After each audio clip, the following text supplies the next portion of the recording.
Bom pessoal, tudo bom? Conforme eu fiz o vídeo anterior, onde eu mostrei que foi Melquisedeque que deu o dízimo para Abraão e não ao contrário, muitas pessoas vieram me perguntar naturalmente de Hebreus, né? Porque Hebreus diz que Abraão que deu o dízimo. Então eu não vou fazer um esboço, eu vou fazer um vídeo assim falando, que vai ser mais rápido, acho que até mais prático, até porque eu já tinha feito um vídeo sobre isso, é que eu não lembro o nome. Eu tenho mais de 1000 vídeos nesse canal, às vezes eu não consigo achar meus próprios vídeos, tá bom? Lembrando que quem puder dar um like aí no vídeo já vai estar ajudando, tá bom? Eu também mencionei o sábado ali de Abraão antes da lei, isso aí realmente não está escrito, tá pessoal? Acho que foi um equívoco meu. E só mais um detalhe, esse acadêmico também que falou ali de que foi Abraão que deu o dízimo, ele fala, argumentando, que ali não tem nem o nome de Abraão e nem de Melquisedeque. Então, ele fala que pode ser ambígua a frase. Desculpa, não pode ser ambígua. Porque na frase nós temos essa letrinha aqui em hebraico, ó, que é a letra Vav. A letra Vav em hebraico, ela seria equivalente à nossa letra E em português. E. Não sei se dá para vocês verem aí, ó. Então, se eu tenho a letra E num texto, na mesma frase, dá a entender que ele está falando do mesmo sujeito da frase. Vou dar um exemplo para vocês em português. O Ronaldo comprou um carro e, Vav, o Ronaldo levou esse carro para ser lavado e entregou para seu amigo, ou deu-lhe de presente. Não dá para ver que o E aqui é para mostrar que está falando da mesma pessoa? Dá, no hebraico também. A letra Vav faz essa conjunção verbal, mostrando que o sujeito da frase continua sendo Melquisedeque. E Melquisedeque trouxe pão e vinho, e abençoou-lhe, e Vav deu-lhe o dízimo de tudo. Então fica bem implícito no texto. Tá bom, pessoal? Agora, qual é o problema de Hebreus? Que Hebreus diz que Abraão deu o dízimo de tudo. Que nem eu já falei aqui nesse canal, pessoal, um livro posterior, ele não pode ser usado para refutar um argumento de um livro anterior. Eu posso até fazer uma exegese sobre Hebreus, ver o que o autor estava transmitindo, o que o texto quer transmitir, mas eu tenho que saber separar que um texto é de um autor e outro texto é de outro autor. Então naquele vídeo eu me baseei só em Gênesis 14, que era o foco do vídeo.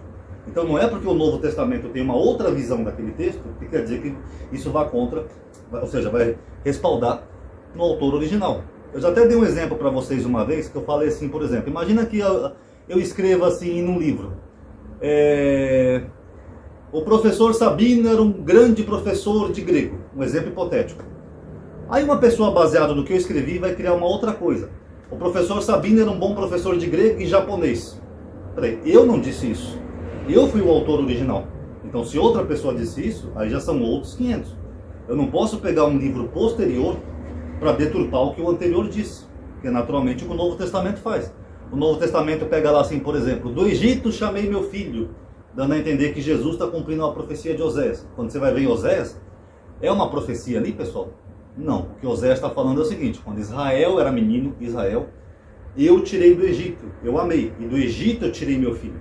O que o profeta está falando? De quando Deus tirou o povo hebreu do cativeiro.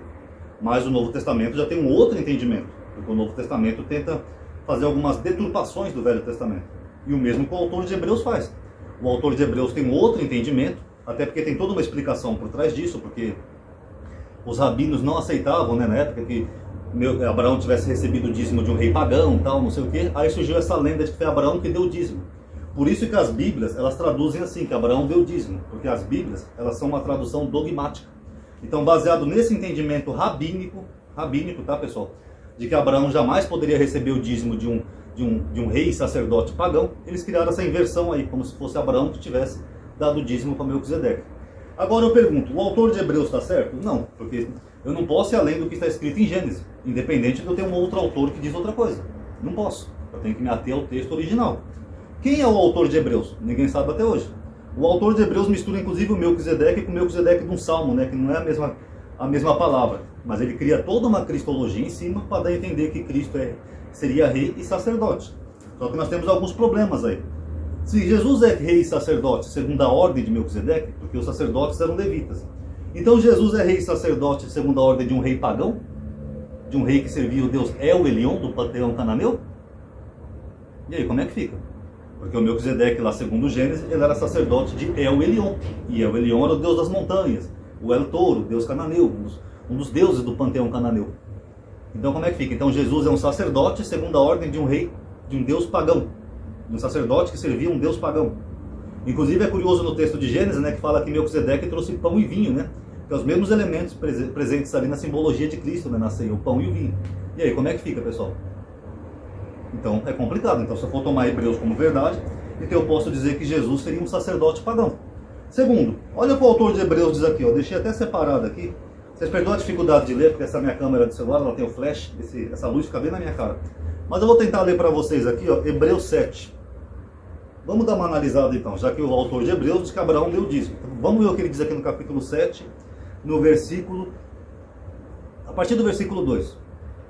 Foi a ele que Abraão entregou o dízimo de tudo. Então é o autor de Hebreus que está dizendo, eu vou tomar isso aqui como verdade absoluta. E seu nome significa, em primeiro lugar, rei de justiça e depois rei de Salém. Exatamente, rei justo, rei de justiça. Ali alguns acham que nem é o nome, né? Que Melquisedeque, pode ser só um rei justo. O que quer dizer? Rei da paz. Sem pai, inclusive aqui não é paz, tá? Aqui Salém não é paz. Paz em hebraico é Shalom e não Shalem. Aqui é mais um equívoco do autor de Hebreus, o que mostra que ele não tinha conhecimento do hebraico ou do idioma sequer que ele está usando como base, tá, pessoal? Ele pode ter usado até a Septuaginta, mas Shalem, eu acho que é um lugar, eu não lembro se é tranquilo ou perfeito, acho que é perfeito, mas não é Shalom, tá? Aí olha o que ele diz aqui no versículo 3, ó, de Melquisedeque. Sem pai, sem mãe, sem genealogia, nem princípio de dias e nem fim de vida. E é assim que se assemelha ao Filho de Deus. Então, pera lá. Então o autor de Hebreus está dizendo que o Melquisedeque, ele não tinha pai e ele não tinha mãe. Tá, ele foi gerado como, pessoal? Ele é um Deus que desceu na terra, ele desceu em carne e osso na terra? Pum, eu sou um Deus. Existe alguém sem pai e sem mãe, pessoal? A genealogia até eu entendo, ele pode estar dizendo que não registraram a genealogia dele, mas e o pai e a mãe? E como sem princípio e sem fim de dias? Melquisedeque não nasceu, ele não teve princípio de dias? Ele não teve fim de dias? Então cadê Melquisedeque? Ele deve estar vivo até hoje, então. Porque se ele não teve pai nem mãe, não teve princípio nem fim de dias, cadê o Melquisedeque? Ele era para estar vivo até hoje, ele não morreu. Aliás, ele seria até superior ao Cristo, né? Porque o Cristo morreu na cruz e ressuscitou depois. Melquisedeque não, segundo o autor de Hebreus, ele não teve fim de dias. Vocês estão entendendo a problemática? É um autor que está criando uma cristologia em torno de algo que já tinha sido escrito por outro autor que não tem nada a ver com isso, pessoal. O autor de Gênesis, independente daquela história ser literal ou não, ele só está contando uma guerra de 4 reis contra os 5, e esses reis que vencem, eles se confraternizam, trocam despojos de guerra. Mas já na visão do autor de Hebreus, é toda uma cristologia que tipifica Cristo. E aí, eu posso tomar isso aqui então como base? E depois ele faz toda uma cristologia em cima de um salmo, né, que fala, tu és sacerdote eterno, segundo a ordem de Melquisedeque. Esse salmo está falando de Davi, pessoal. Tu és um governante eterno, que o termo corre também é aplicado a governantes, reis, segundo a ordem de um rei de justiça. É isso que o salmo está falando. Mas o autor de Hebreus, ele distorce esse salmo também e diz que Jesus é um sacerdote eterno. Quando foi que Jesus foi sacerdote, pessoal? Tem algum registro no Novo Testamento? Porque o autor de Hebreus ele quer dar a entender isso, que Jesus era sacerdote e rei. Jesus não foi nem sacerdote nem rei. Então, pessoal, o problema de Hebreus é esse, é a visão do autor. É a cristologia que o autor quer fazer, fazendo uma tipologia de Cristo com um personagem ironicamente pagão do Velho Testamento.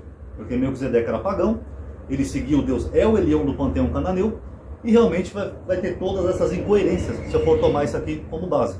E mesmo se eu fosse tomar isso aqui como base, pessoal, é que nem eu falei, isso não vai anular o que o autor original escreveu. Se a análise é sobre Gênesis 14, Gênesis 14 realmente ali é Melquisedeque quem dá o dízimo para tudo. E, Vav, e deu-lhe o dízimo para tudo. Tem essa conjunção aqui da letrinha E, que mostra que é uma frase contínua. Tá bom, pessoal? Então tá aí, só um videozinho curtinho para explicar a questão de Hebreus, tá? Espero que tenham gostado.